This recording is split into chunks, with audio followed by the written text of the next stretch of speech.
Okay, welcome everybody. Janos hit the music like right when we went live. Pretty cool. Speaking of that, we have someone new on the ones and two. We do. You all know that we fired Stan. Well, I can't even follow the firings and rehirings, but It's been rough. Most recently, we had Kevin back, and when he learned he was going to have to eat a spoonful of his own super hot chili sauce, he actually didn't need to be fired this time. He voluntarily quit the program. Just, after the show, he quit.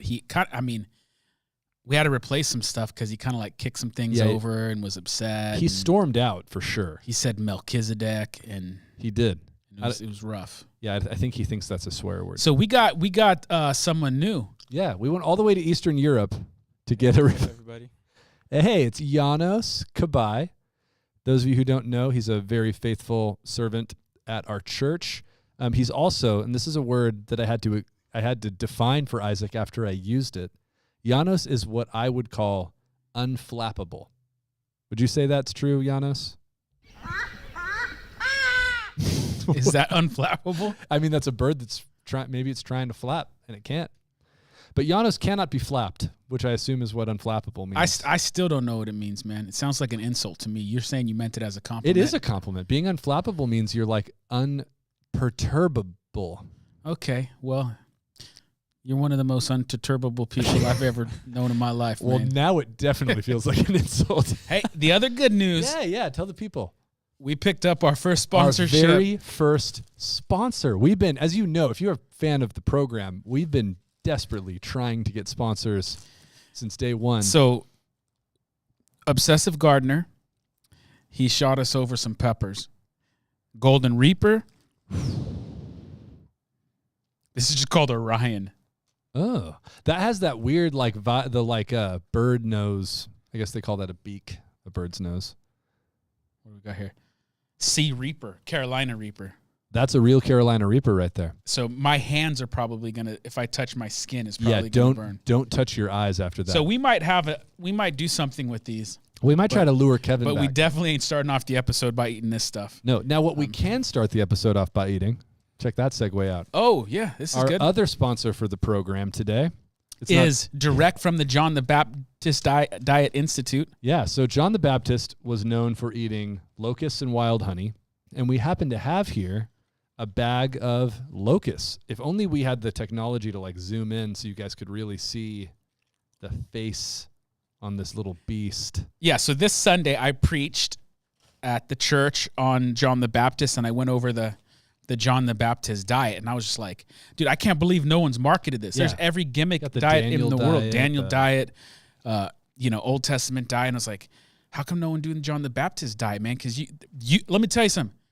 If you went on the John the Baptist diet, you'd lose weight. The pounds will fly off because you're going to lose your appetite day one. You'd be like, I don't feel like eating. But to do this right, we're going to take our first stab at the John the Baptist diet. Yeah. Janos, you want one? I already ate a bunch on Sunday. Okay, I believe you. So okay. I'm okay. All right, here we go. Should we eat it? I'm trying to chew right on the mic. It doesn't taste good. No, they're not. It's too dried. It's got that fish food. You know, like when you get the dried camarones? Yeah, but those at least taste like fish. That just tastes like dirt. It tastes like what fish food smells like. So, in defense of the the locust and the grasshopper. I know what you're going to say. If you have them live like grasshopper, live termite, way better than this dried stuff. This dried stuff, but if you have it fresh, much better. Sam and I have both have been a lot of places in the world, and we've had that. We've eaten our fair share of bugs, and the ultimate, because alive they're good. They have a little more going on. It is a little more disturbing to eat, but if they're cooked properly by within a culture that eats them regularly, dude. And you can get that here. You can't get like African style, or even I've never seen Southeast Asian style grasshoppers, but you can get Oaxacan style. They call them chapulines. Yeah, San Jose, a lot of restaurants serve chapulines. You can ask for them, and they're great. Pretty good. Good with chips, like on your nachos. Little nacho cheese, little cricket up in there. Dina Bless says you need the honey to wash them down. That's what she knows her Bible, because that's the other thing John the Baptist That's true. eats. I forgot the honey. We need some honey and some camel skin belt. So Kim Becerra is going to go get some grasshoppers, and we gotta get into it. This is this prologue has gone on long enough. But stay tuned. We're gonna probably make Kevin eat one of these. Kevin ain't coming back to get his. That's the cost of re-entry. Like when he sees what he's missing, like he sees us hanging out with Janos and feels sadness so far it's an upgrade. That's true. So far it's an upgrade. He just tried to do a sound effect, though, and I don't think he did it right. So. No, I think he was just trying to unmute himself. Oh, okay. But I think he also didn't do that correctly either. Okay. Well, let's get to it. All right. So we're doing kind of part 2. We're going to wrap up this topic. It's confusing because it's part 4 of our series on the Gospels, but it's part 2 of the subtopic we've been on, which is the historical reliability of the Gospels. And we won't belabor it because we talked about it last time, but it's a claim that's commonly made. These are not stories from this time and place. They're stories written much, much later by people who weren't really there in order to make religious and theological claims, but they're not historically viable. And so we're not trying to prove in last week or this week that these words are true, that they're inspired by God, that what they're telling, accurately reflects like theological truth. That's a separate set of arguments. We're just trying to make the case that these books are historically reliable. They represent accurately the time and place that they're written, and that the kind of simplest interpretation of all the facts is they are what they claim to be, biographies of Jesus written by people who either were or had access to eyewitness, close friends, and personal associates of Jesus. So we got a few more pieces of evidence to look at. If you missed last week, definitely check that out because we won't be able to review any of it, but we talked about the kind of non-Christian corroborative sources that tell stories that back up the witness of the Gospels. We talked about some of the undesigned coincidences between the Gospels where it looks like by accident they have all this agreement. We're going to start tonight by looking at something that's pretty nerdy but really amazing, actually, to look at, and that's the manuscript evidence for the New Testament. You want to give like a brief just kind of explanation of like the importance of ancient manuscripts and how they factor into... Yeah, one of the things you'll hear, it's very, very common, is that, let's say the biblical authors were telling the truth. Well, most of those writings were lost. Right. And they went through all kinds of changes over the next 1,000 years, and we have no idea what changes were made in those that 1,000-year period. And all kinds of different manuscripts now exist, and they all disagree with each other. So let's say the biblical authors did do their best to tell the truth. We don't have access to that type of information. It's pretty common. I mean, you'll hear stuff like... You say you trust the Bible, you don't even have the Bible because this isn't that. We've lost those. Yes. So very common argument. And so the point that we want to make here is just that if you look at the manuscript evidence we have, just on sheer numbers alone and proximity to the events that they record, it just blows every other ancient document, and many of which are considered very historically reliable, out of the water. Janos, can you pull up that first chart? Might be kind of hard for some of you to see. Oh, I like this better. Oh, come on. Yeah, Janos, you just put that chart completely over me? Yeah, could you make it bigger? Man. Janos, is there a way that the chart can... I had special instructions. Could you make the chart also make him silent? Can the chart do that? No, I'm just kidding. So this might be kind of hard for you to see, and we're not going to like read every single detail on here, but I'm going to walk you through some of it. I have to walk you through it because you can't even see Isaac anymore. It's messed up. But this is really, once you grasp this, it's absolutely incredible. So what you see on the far left-hand side of the chart is the names of ancient authors who are well attested in history, who people don't have any problem accepting as real. Someone gave a downvote probably because they're blocking me out. So just keep the downvotes coming, man. Yeah, if you like Isaac being covered. No, we want to keep we want to keep the thumbs up. So let's not play that. Yeah, let's not play that game. So lots of documents, lots of authors who are considered to be historically credible, who people have no kind of substantive doubt that they existed and that these stories that they wrote and histories that they wrote and letters that they wrote are factual and represent history. So that's the list of names on the far left. And then you can see the next column is the date that their works were written. The next column is the earliest copy of those works that we have. And the next column after that, it's a very important one, is the time gap between the date that they were purported to be written and the date of the earliest copy that we have. So before we even move on to numbers, right off the bat, you can pull that down if you want to, Janos. Oh, man. What were you I was just going to see if you can work through those things with.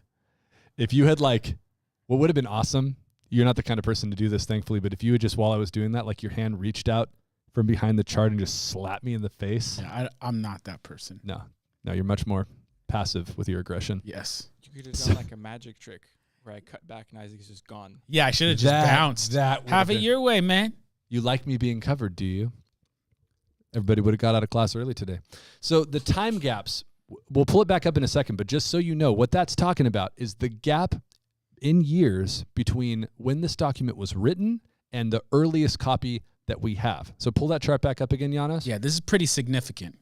So when you look at something like Pliny or Pliny, which we talked about last week, 750 years between the writing of these documents and the earliest copy we have. So there were certainly copies long before that, but what you don't have is what they say in the scholarly world, extant copies from before that. So there's a giant gulf. I'll read off a couple more for those of you who can't read it if you're watching on your phone or something. Plato, who again, incredibly influential person in the modern world, 1,200 years between his works and the earliest copy of his works. A couple others that people will be familiar with: Caesar, there's 1,000 years. Tacitus, there's 1,000 years. Aristotle, there's 1,400 years. Sophocles, 1,400 years. And Homer, who it's worth mentioning, Homer's The Iliad is like the second best ancient document, wouldn't you say, in terms of yes, manuscript evidence? Manuscript attestation. Yeah, manuscript attestation in terms of the extant documents. We should have a whole separate purported. show. You said purported earlier. I can't even pronounce it. I said that's different from me and you. I said when they said they wrote it when versus when it was purported. Purported to have been written is what I would say. So Homer's Iliad we have a lot of copies of it compared to other things, but if you pull it up one more time here, Janos, there's still 500 years between the writing of the document and our first copy. Now, credit where credit's due. That's really amazing because the Iliad's old. Very old. So it's written in 900 BC, and the earliest copy is from 400. One important thing to note is that you might immediately go, well, it's like, well, then does any of this stuff even hold weight? It's like, no, it does. No, we have good reason to believe that these are pretty accurate. We don't have solid reason to doubt them. But when you get to the Bible, it's a whole nother level. And part of the story is there's really good reasons, and we'll talk about some of these next week, why we don't have these documents from those ancient times. But so that time years. Now, you look at the Bible, we have our earliest copy of the New Testament is from the year 130 AD, which is A, incredibly early in general, and B, incredibly close to the writing of those documents. So as you can see on the chart, less than 100 years elapse in between. So that's pretty amazing. Now, where it gets even more amazing is the number of manuscript copies. Because like I said, the Iliad, really kind of well known as very well attested. There's a ton of copies of this. Sophocles is also like that. So the Iliad, which is second best, has 643 ancient copies. Pull up the chart again, Janos. The New Testament has a massive, and this number is already outdated. Oh, you should try to grab the number because it's on the bottom corner. You could get. It's just creepy. We'll do that again for the Halloween special. Just under 6,000. So pull up the other chart, Janos, because this is what really makes the impact. The Bible wins. The Bible wins. Plato, no good. I mean, Homer, no good. Almost 10 times the copies of the Iliad. Caesar crossed the Rubicon. The Bible beats you. Do you have the bar graph there, Janos, to pull up? Yeah, and we're going to beat you with colored graphics. I like that this covered Isaac also. So this chart shows numbers of copies of original language manuscripts in thousands. And you can see the New Testament is blue, and it's just absolutely massively blowing everybody else out of the water. The Iliad, you can actually kind of see. Plato's work, you can see. Can't even see him. You can barely see Aristotle. And by the way, some of these works that we didn't have time to talk about, like Pliny, 7 copies, and he's considered to be historically credible. Plato, 7 copies between 2 authors, and that's it. considered to be credible. So again, just the sheer volume of manuscripts bears witness to the fact that what we have is incredibly, incredibly historically reliable. Now, next week, you can go ahead and pull that graphic down. People are starting to miss Isaac at this point, probably. What we'll talk about next week is that one of the results of having that many manuscripts is that there is a massive number of variants between manuscripts. This is a little teaser. And so you'll often get these claims of like, you can't trust anything that's in these New Testaments because there are hundreds of thousands of variations. But what I want to say, we'll talk about that claim next week when we talk about contradictions in the New Testament or in the Gospels. But the thing I want to make, the point I want to make now is that the reason there are so many, the main reason that there are so many variants is because there's so many copies. Yeah. And it shows you how like misleading people could be, because actually in all of the documents between this period and this period, we only have 7 variants from. It's like, right. You got 7 copies of it, man. We got 6,000. Right, and so that is kind of a misunderstood concept. People will throw out this massive number of variants. It's like, yeah, because we have so many copies. So we'll talk more about that next week. And by the way, that's just original language. So that almost 6,000 number is, and it's climbing every day because more stuff gets found. But that's just Greek. If you add Latin, if you add Syriac, Coptic, Arabic, all those other languages, it's more like 14,000 copies. And this is a really cool fact that I didn't know until today when I was researching this, actually. If we compile, this is a quote from Norman Geisler, who is passed away, but he wrote extensively on this. And he says that if we compile 36,289 quotations by the early church fathers of the 2nd to 4th centuries, we can reconstruct the entire New Testament minus just 11 verses. So outside of manuscript copies, if you just take quotations that church fathers are making of the Bible, you can reconstruct the entire New Testament almost minus 11 verses, which is pretty dang cool. Yeah, and it's just countless layers of like cross-check. It's like, we'll see how this guy said this verse and this guy said this verse. So it starts to build a pretty strong case. Yeah.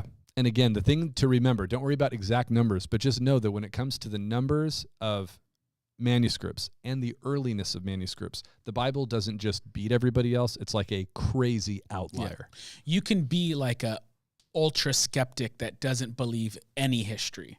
Like nothing we know, it can be known type of thing, and have that type of epistemology. But anyone who tries to act as if the New Testament by historical standards doesn't square up with anyone else, it's just demonstrably not true in any way, shape, or form. If anything, it's like the New Testament just defeats everybody. Yeah. So you can always play the ultra skeptic card, but if you're being serious about the historical data, it's not even close. Yeah. And again, you can still say, well, that doesn't prove that Jesus is the Son of God. That's not what we're trying to prove. We're just saying this number in this proximity to the events that are recorded makes it incredibly historically credible. It would be much harder to get away with inventing a bunch of details that weren't true. Just to close the loop on this section, you want to throw up that Gary Habermas quote that I gave you, Janos? You know, you've been on top of this, man. He has. You're doing a great job. Yeah, we should give him a low minimum like count, probably. I mean, you're kind of being graded on the curve right now. That's true. But right now, you're an all-star. Yeah, I would say number 1. Number 1. Well, Kevin trained me, so he deserves some credit. So any mistakes you do make tonight, we now understand why. Who is greater, Elijah or Elisha? That's actually a good question. Giannis, who is greater, Elijah or Elisha? Well, depends who's saying it. If I'm saying Elisha. The Bible. The Bible. Which one's the Bible?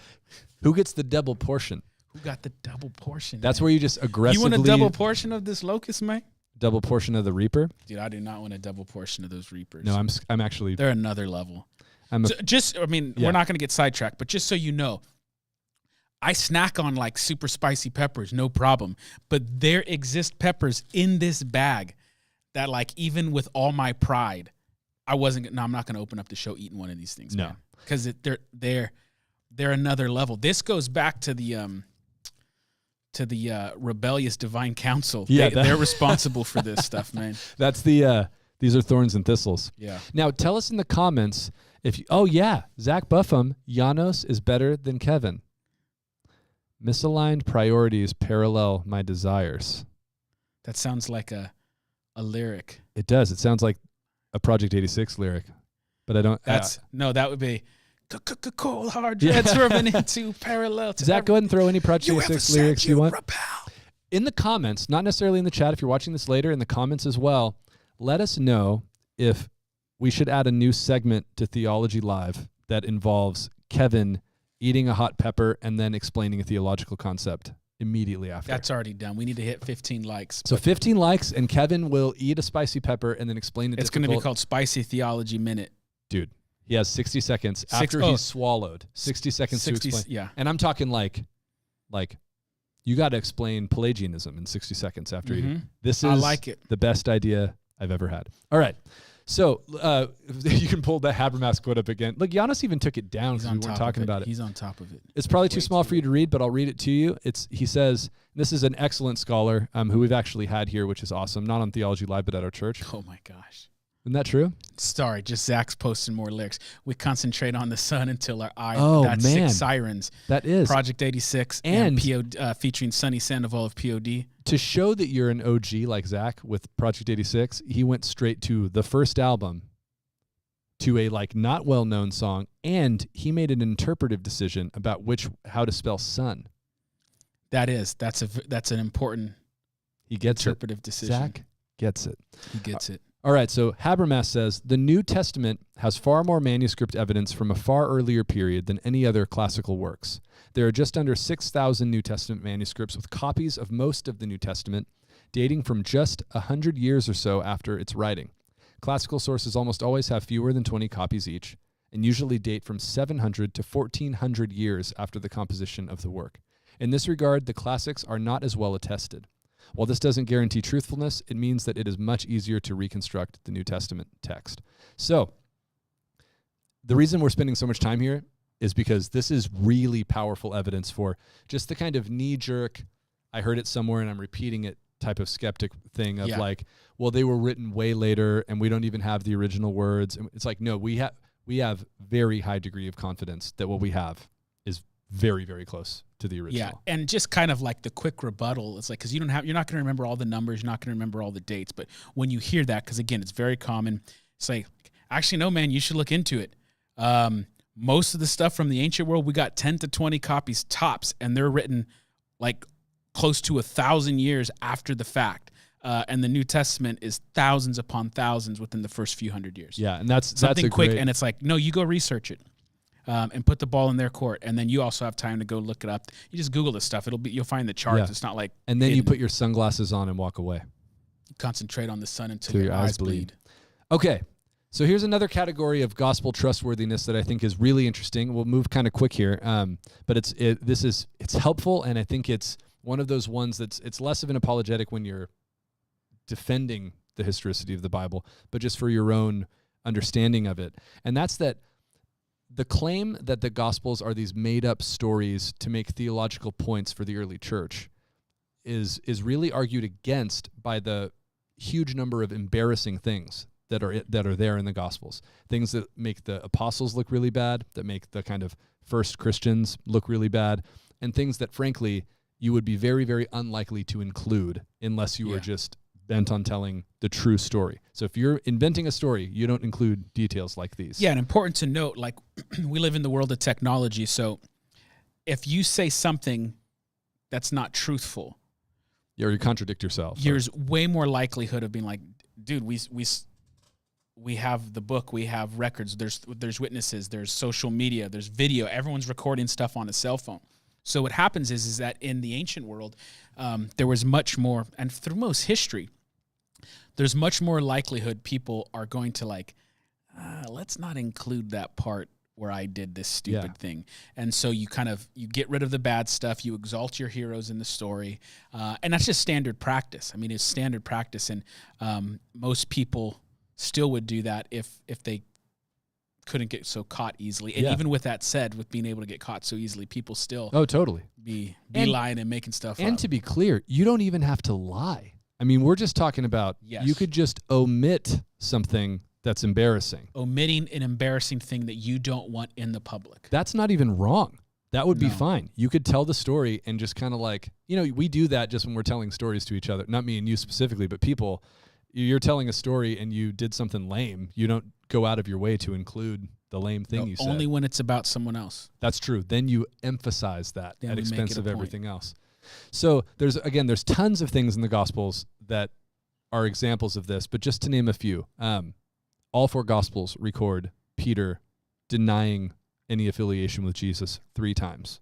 And it's for somebody who is a absolute pillar in the early church. So if you're Protestant, Peter's like essential. He's a pillar, like top 3, top 5 for sure. If you're Catholic, he's the whole thing. He's the first pope, and the kind of whole line goes through there. So no matter where you're at sort of in church history, or Eastern Orthodox, Protestant. And for the early church, it's like a lot of their stories are about he's the one spreading the gospel. He's the dude. So the first thing you're going to do is omit the stuff that makes this guy look really, really bad. Yeah, and he does the opposite. There are many things Peter does that are embarrassing. We don't even have time to go into them, but the most prominent one is that 4 out of 4 Gospels record him denying Jesus in a way that would be humiliating, to say the least.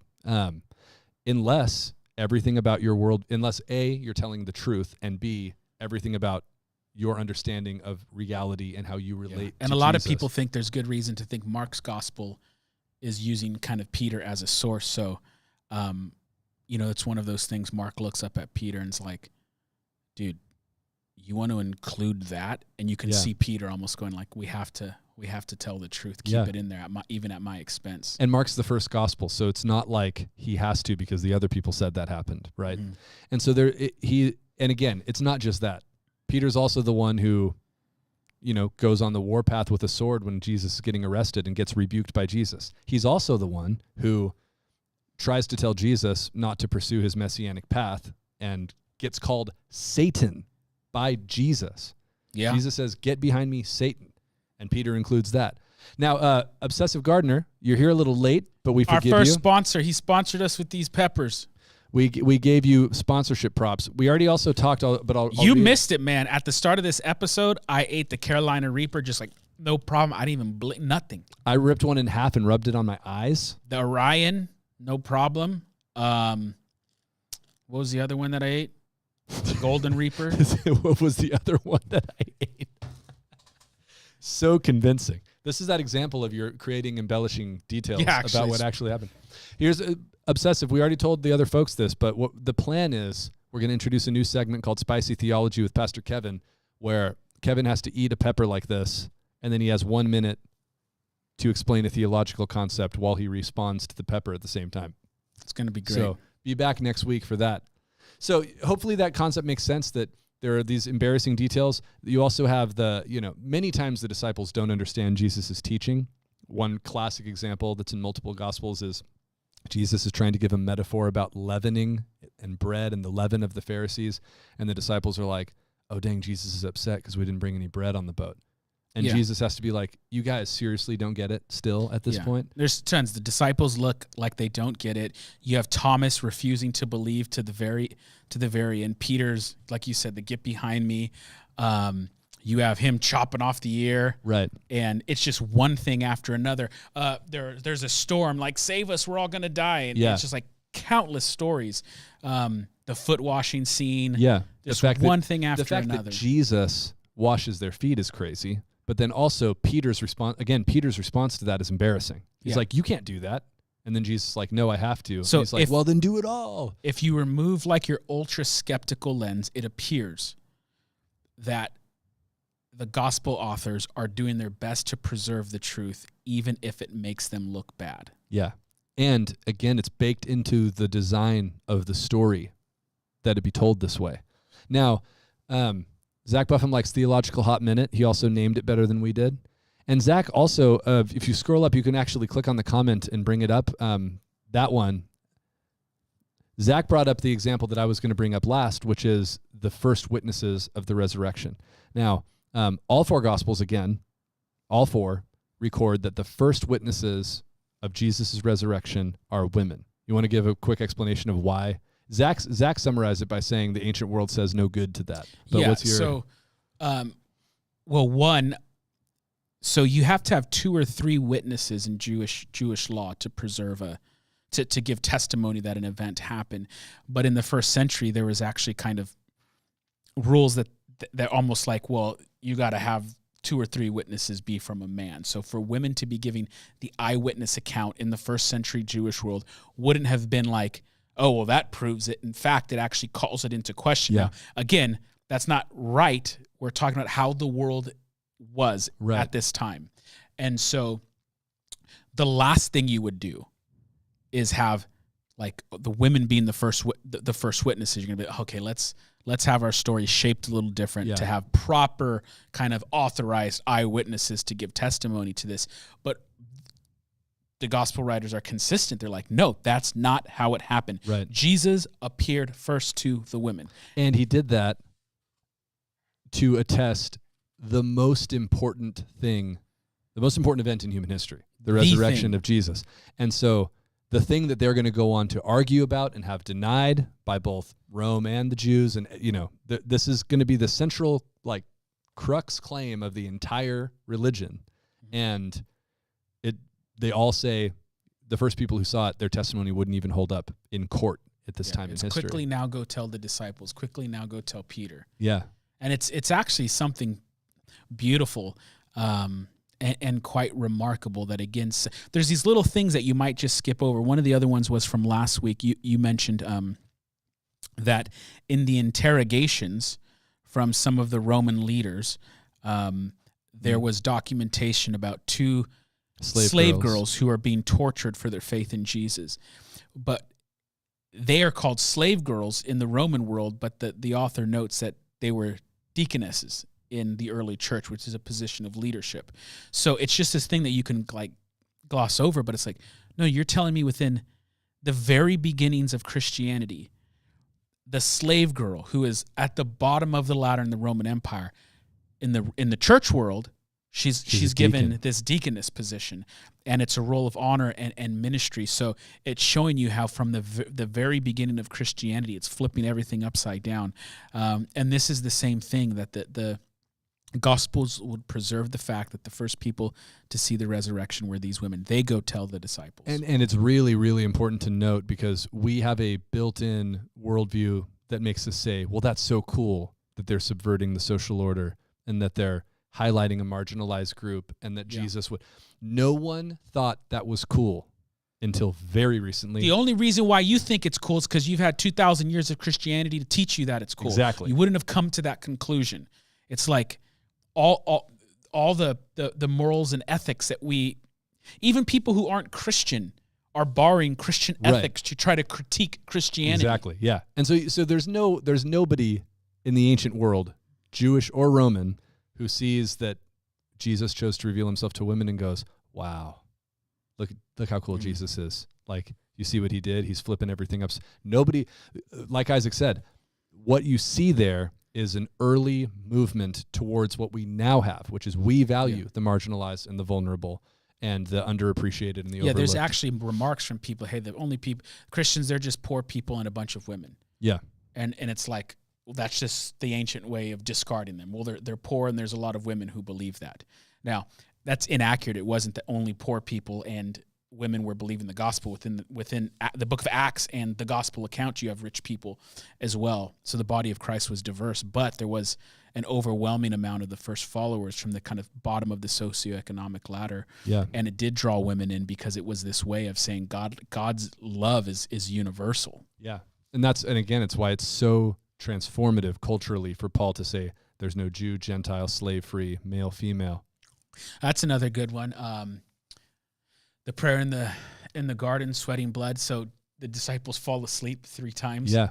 And they reveal weakness in the hero of the entire story, that Jesus is there asking for a way out, that and if you understand Jesus, you're not seeing weakness per se, but it's not. Yeah. But again, if you're making up a story about a person who's God, that's probably not. Keep putting them in the chat as you come up with them. We won't have time to read them all, but it'll be preserved. And so the New Testament manuscript, the papyri manuscripts of YouTube chat. Yeah, that's right. This someday, when historians marvel over this program, they'll be like, and look at the people who commented on these geniuses. They're talking about peppers and New Testament manuscripts. We can't figure it out. Yeah, we don't know what people at this time did. But I mean, to the point, you guys, as you're hearing us talk, if you're familiar with the gospel accounts, they're just coming to your mind. There's so many of them. Yeah, that you like if you were just telling the story to your friend, you'd skip that detail and you wouldn't even feel guilty about it. Like I'm not saying again that they would have to be liars or like changing the story. It's just that, hey, I'm telling it my way, and in my version, it shows that they are really dedicated to telling exactly what happened, even at their own expense. And there's tough words of Jesus as well. Yeah. So stuff that for later audiences who wanted to make Jesus more palatable, right? You could have easily kind of, let's not include this type of detail. Yeah, there's actually many things that Jesus said that would have been tough for early Christians that they would probably prefer to not have to defend, including stuff like, I actually wrote a few down in a different section here, but he calls a Gentile, there's reasons behind this, but he calls the Syrophoenician woman dog. Yep. He calls his followers evil. He says, if you who are evil know how to do good things. He tells his followers that they should go and do the stuff that the Pharisees say to do at one section, which Pharisees, not friends with the first Christians. So again, and then again, sort of like the bleeding in the garden thing, you have him dying on the cross, asking why God has forsaken him. So if you're trying to create a fake version of this character to be the leader of a religion, this is the kind of stuff you would not include. Or here's a good one that I haven't, I'm sure other people have thought about it, but we showed through previous episodes, we talked about this, but the first Christians very early had an extremely high Christology. In other words, they were worshiping Jesus as God very, very early, and the Gospels are written in Jewish ways that are saying Jesus is Yahweh, Jesus is Yahweh of the Old Testament. But then you have Jesus saying like, no one knows the time right or the hour. So that's something like later people who believe Jesus was in fact God incarnate would be like, that's a tricky one. We're not going to lie and say he didn't say that, but we're not going to put in that difficult passage. Right. Or where Jesus says, don't you know only God is good? Type of thing. Hey, that's going to be a little bit confusing, but it's showing that they are describing reality and giving kind of testimony to the eyewitnesses to the best of their ability. Including things that would be very confusing. And equal, so that those are things that Jesus said that it would have been more convenient if they hadn't recorded. Yeah. And then you also have the kind of opposite case you can make, which is that Jesus should be saying a bunch of stuff that he doesn't say if the early church is constructing this character.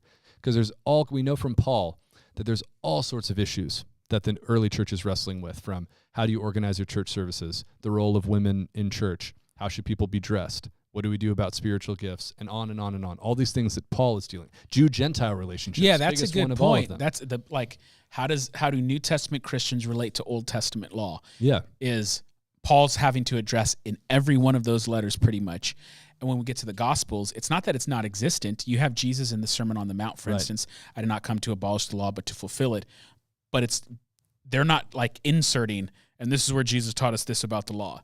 And it would have been easy for them to do it, but it's like, Jesus didn't address that. If you're trying to, again, create a fabricated story to make your religion work, then you'd be like, and then in this sermon, this is Jesus' sermon about speaking in tongues, and this is Jesus' sermon about how to deal with circumcision. And so it's, in the words of Jesus, you have both things that he does say that are inconvenient and would probably be removed if this wasn't an honest account, and things that would have been added if this was a fake account. Along those lines, there's something else that's kind of interesting, which is that Jesus, just the teachings of his parables alone make it hard to believe that these aren't being just recorded and then transmitted by the Gospels, because the parable is a Jewish storytelling form. It's a Jewish teaching tool that the Christians almost never did after Jesus. So Jesus did it a ton, and then the early Christians hardly did it at all. So, number one, unlikely that they would be putting all these parables in Jesus' mouth if he wasn't actually teaching them, because we know by the time these documents are written, it's not a common thing for Christians to do, to tell parables. Not only that, but all four gospel authors would have to have created unique original parables to put in the mouth of Jesus. And so do you see what I'm saying? Because they have some that overlap, but each of them have unique parables as well. Yeah. So it's a much simpler hypothesis to say this was an actual teacher who actually taught these parables and they were recorded, than to imagine that these later Christians who didn't use the parabolic teaching tool are like inventing them and putting them into the later story. Christians who never heard 70s music Right. just happened subsequently to write the world's greatest disco ballads in the universe. So good that they've lasted 2,000 years, and people from all around the world, if people even don't like Christianity. I just want that as a clip. Like you said, Theology Thursday. Just you saying like Christians had never heard 70s music and they wrote the greatest disco ballads. Yeah. I mean, it makes sense. But that really is, and to your point, the parables, some of them especially, some of the parables are some of the most brilliant pieces of storytelling, teaching Period. in human history. And so it's really the idea that there's one genius who was accurately recorded rather than 4 geniuses who all happen to make this guy sound pretty similar while inventing parables, even though it's not a genre that they were familiar with.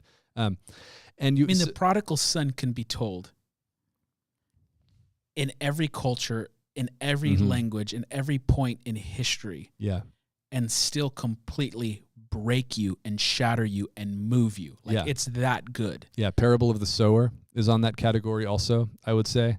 And so considering the genius of those parables, it's a bigger stretch to say these later Christians invented them and put them in the mouths of Jesus. Similarly, to that is also the term the Son of Man, which was Jesus's preferred term for himself.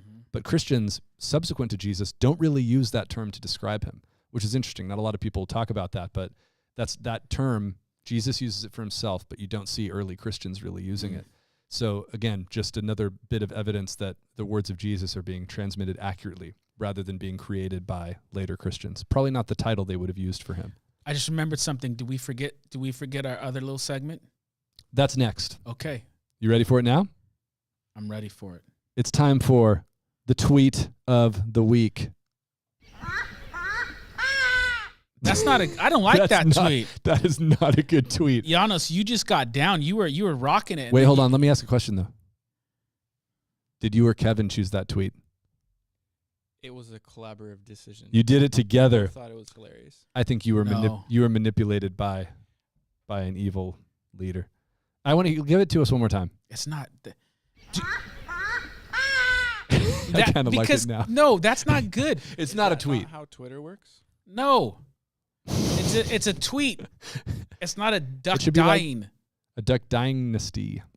All right. So today's sometimes the tweet of the week is going to be something we're going to debate or take issue with. Sometimes it's going to be something that's really theologically profound. Today, what it is just me kind of commending a theologian that you should follow on Twitter, and specifically because of the tweets he makes on Sundays. This is a theologian and author and pastor, Andrew Wilson, from the UK. Really great author. He's good. Thinker. He's really good.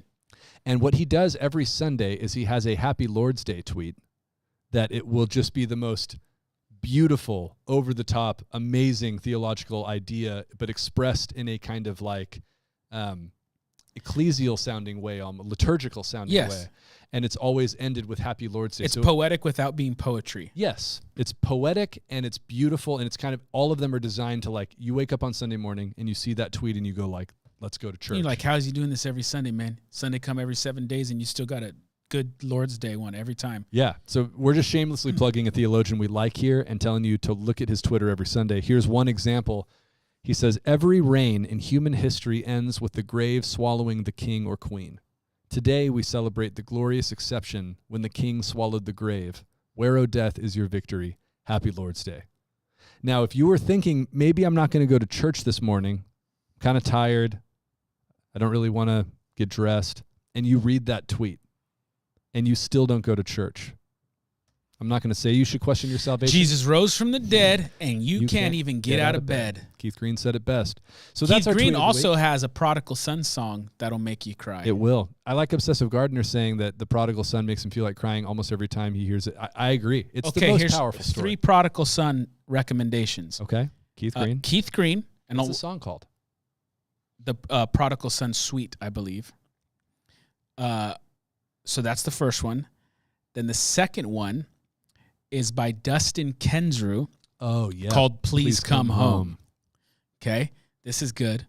And then the third one would be, this is a little mixed because it's a little weird, but it's Dustin Kensrue's band in a different format, Thrice. Yeah. Child of Dust, which we just read the lyrics we've known the song forever, but I listened to the lyrics. I was like, oh man, it's actually very, very impressive, like intertextual theology. This is a guy who, at this point in his career, is very gifted at saying, boom, here's a concept. He starts with the prodigal, and by the end of the song, you've seen that theme all throughout Scripture. Pretty incredible. It's really good. So, Thrice, Child of Dust, and then Dustin Kensrue, Please Come Home, and Keith Green, The Prodigal Son Suite.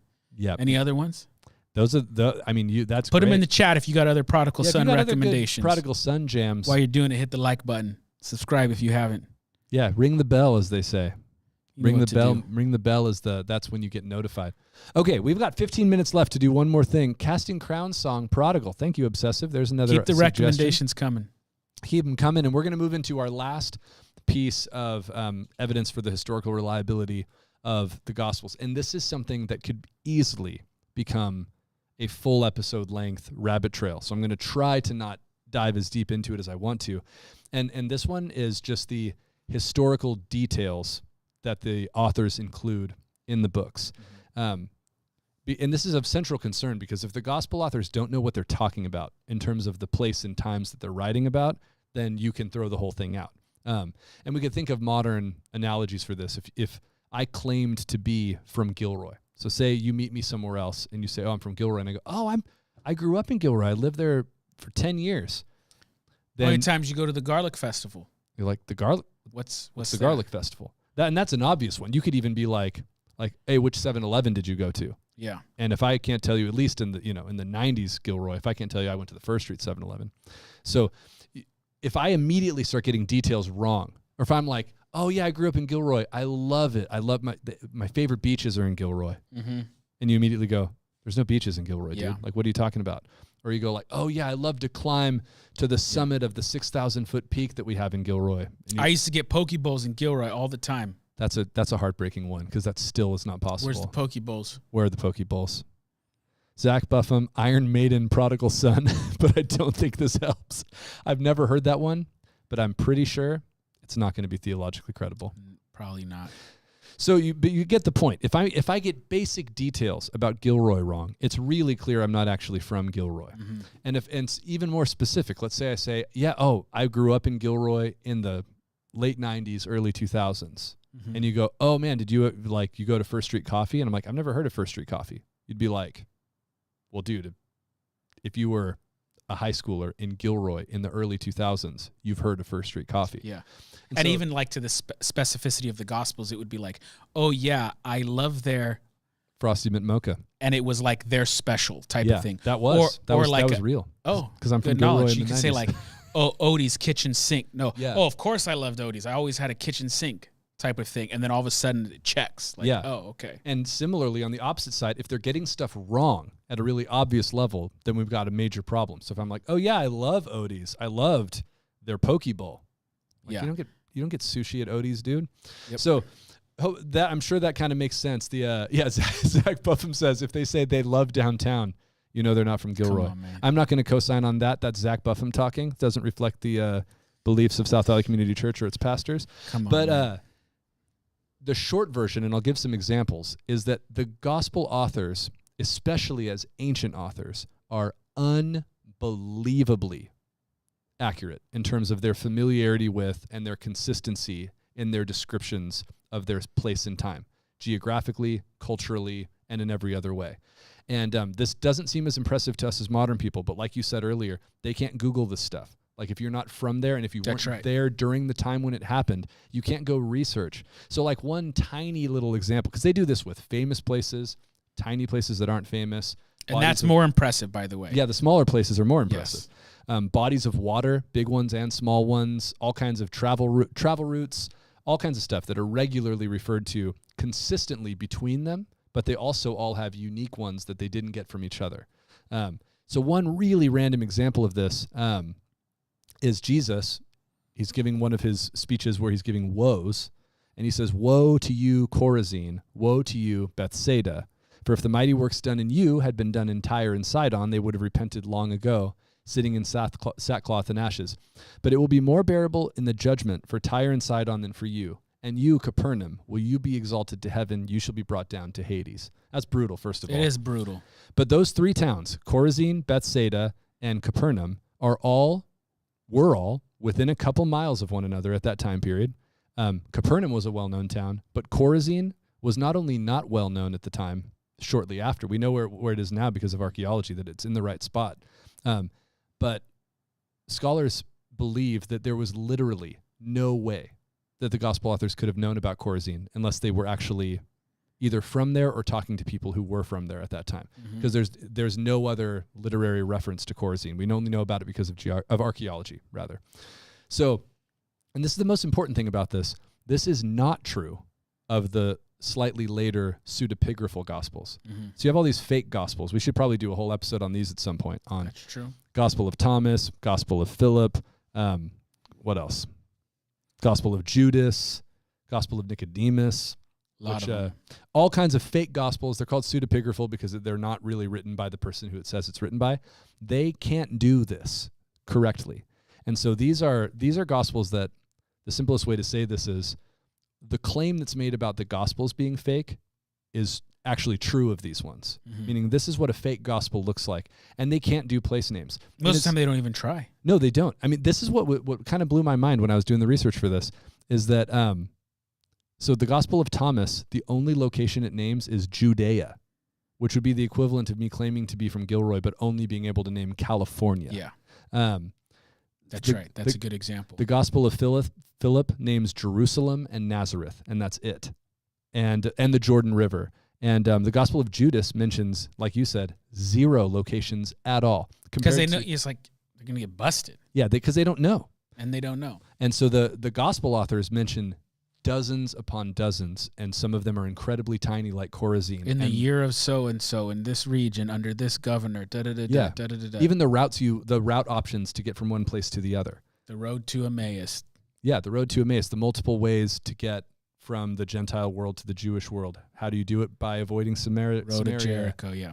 And so this is stuff that does not seem impressive to an internet world, but you have to know for an ancient author to get that stuff correct is basically impossible unless you were actually there or you were talking to people who were.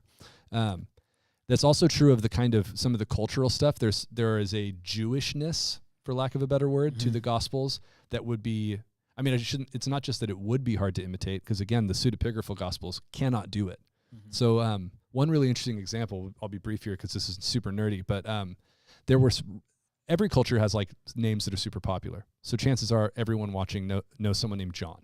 You know what I mean? You know someone named John, you know somebody named, I don't know, Paul, whatever. These popular names. Sam, you know at least one person named Sam. So that was also true in the Jewish world, but to an even more extreme degree. They've done studies on like how popular some of the most popular names were among Jewish people living in this region, in like the Jerusalem region. And it was like names like Mary and Simon and John were so popular that they had Jesus, actually, is another one, incredibly popular name, that had to be used with what's called a disambiguator. And disambiguator is just a thing you add to the name to make it clear which Mary you're talking about. So Magdalene is a disambiguator. Mary Magdalene. Mary, the mother of Jesus. That's a disambiguator. Jesus of Nazareth is the way to like say that this is the Jesus I mean. So it'd be like if you knew 3 people named Sam and you were like the tall Sam, the pastor Sam, the bald Sam, the Sam with the big beard. Like you would have to add. Yeah, I got some. Yeah, please feel free to keep them to yourself. They can't be spoken on TV. This is going Sam the tall guy, Sam the pastor. Well, what about? The reason I was doing so many is because of the terror of if you stepped in and took over. So these disambiguators. Samwise the brave. What about Sam? I want to hear Everyone more forget about him. Sam, man. He's the one who put Frodo on his back, carried him up Mordor, man. Frodo get all the credit. I can't carry your burden, Mr. Frodo, but I can carry you. He practiced that before this episode. I didn't, but that was pretty good, huh? It was okay, good. It was okay. It's just the same as Tom DeLonge in Blink-182. It was close. It was close. So, so Bar Jesus, the Obsessive Gardener gives another example. So this was a really common naming convention in a very specific time and a very specific place. And the amazing thing about the Gospels is that they apply disambiguators to names that need them according to the customs of the time and not ones that Yes. don't. So an unpopular name doesn't need one. And you can do this on your own after you're done here if you want to. Go read the gospel like descriptions of the 12 disciples where it lists their names. Yes. Half of them will have disambiguators and half of them won't. And what you need to know is they've done a ton of studies on this, and the ones without are unpopular names, and the ones with them, I mean, there's multiple disciples with the same name. Yeah. So you have Simon the Zealot and you have Simon Peter. And so, go back and look at those. Really interesting. You also find that because if you're a reader of the gospel, you know Jesus is Jesus. You don't need a disambiguator for that. But when the gospel authors, and look for this, it's really interesting. When the gospel authors quote someone who's talking about Jesus, then he becomes Jesus of Nazareth all of a sudden. Yes. So a quotation where someone's discussing Jesus, they'll call him Jesus of Nazareth, not just Jesus. Mm-hmm. But if they know you as a Christian. Yeah. No, when I say Jesus, we're talking about Jesus. I just got to say Jesus of Nazareth. But when they're preserving the character quotes from eyewitness observation that would have used that's when it's preserved. Right. So the narrator does not use the term Jesus of Nazareth. He just says Jesus, but the characters will all add the disambiguators exactly when they're necessary.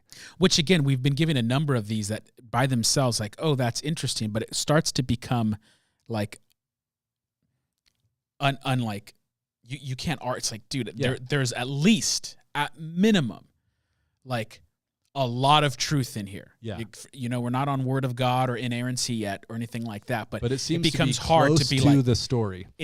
You have to be so like committed to your skepticism, not to say, dude, it sure seems like this stuff's pretty early. They're pretty committed to telling the truth, and they want to preserve the best of their ability the historical records. Absolutely. Yeah, and we could talk all day about other examples of them knowing customs from the day, like the Roman tax system is accurately represented. The singing of the Hallel Psalm on Passover is there. The knowing controversies about tithing dill and mint and cumin, and example after example. And again, the pseudepigraphal Gospels cannot do this. And if you read them, you can see it. They just don't sound like this. There's no, the place is not a character in the pseudo-Gospels. Mm-hmm. And so there's just this massive difference of these books that are much, much closer to the story. So it is 8:27. We're going to wrap it up there. Next week, we're going to jump into contradictions between the Gospels. We're going to look at the question, are the Gospels full of contradictions between each other? Mm-hmm. Are the manuscript variants a problem? Do we need to be worried about these hundreds of thousands of variants and other things along those lines? Keep in mind, we will have a Q&A at the end of the series. So get the questions ready. You want to throw my email up there? That'd be great, Janos. If you got questions, He's shoot on them to me. it. Look at that. So much faster than Kevin. He's better. Janos, we'll talk afterwards about your long-term role here on Theology Live. Give us a like if you liked Janos. Yeah, if you liked Janos, throw us a like. He's already got 15. Pretty good. And we will see you guys next week. See you later.